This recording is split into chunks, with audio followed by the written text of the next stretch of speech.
I am a staff researcher with one of the photonics groups at Tyndall, and what we do is we develop photonic devices, which are electronic devices that either emit or receive light. So we make things like LEDs, lasers, solar cells, photodetectors. We design them, we make them, and we test them here at Tyndall.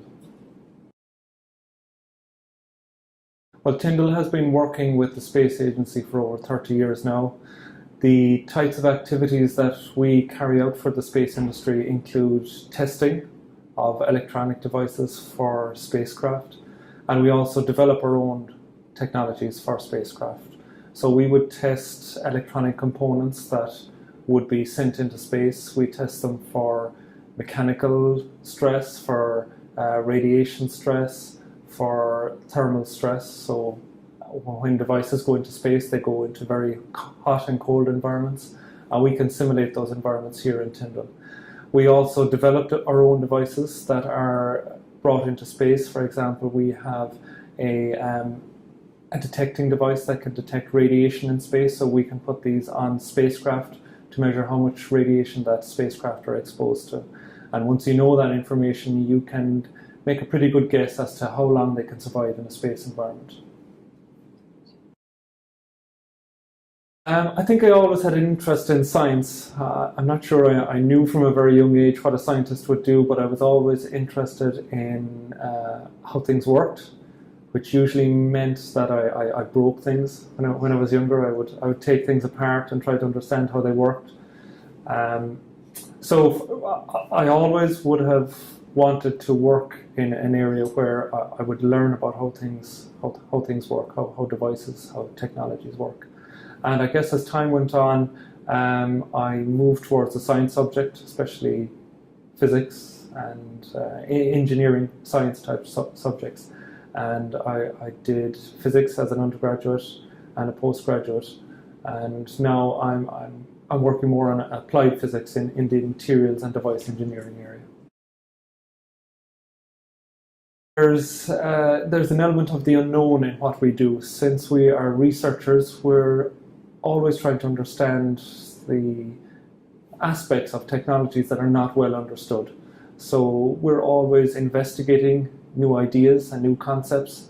We're sometimes trying to prove certain concepts, whether they're true or false, but we get a lot of opportunities to investigate new materials, new devices, or new processes.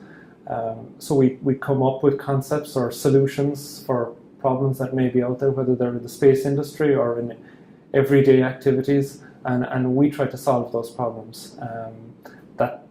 It usually involves electronic devices that interact with light, because we're in the photonics group here at Tyndall. So it's great that we're able to solve problems, whether they're medical problems, space problems, problems relating to energy. I guess that's the best part of what we do. I guess to start with, I grew up on a farm, so there was always something interesting happening. You need to be kind of a scientist, I guess, to live on a farm as well, because you have all kinds of things happening. So I guess my family, my parents would have had an influence in me to start off with, and they allowed me to, I guess, be inquisitive and ask questions about things and break things, as I said, sometimes try to understand how they work.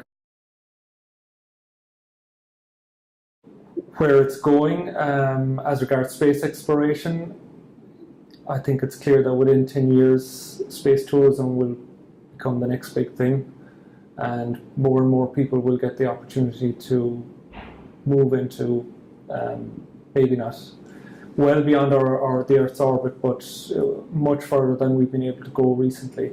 So I think it will be an industry, a tourist industry in itself, and for that reason, people will need to be more and more aware of what the space environment is like, and I guess the technologies that are needed both to get to space and how we can utilize technologies in space.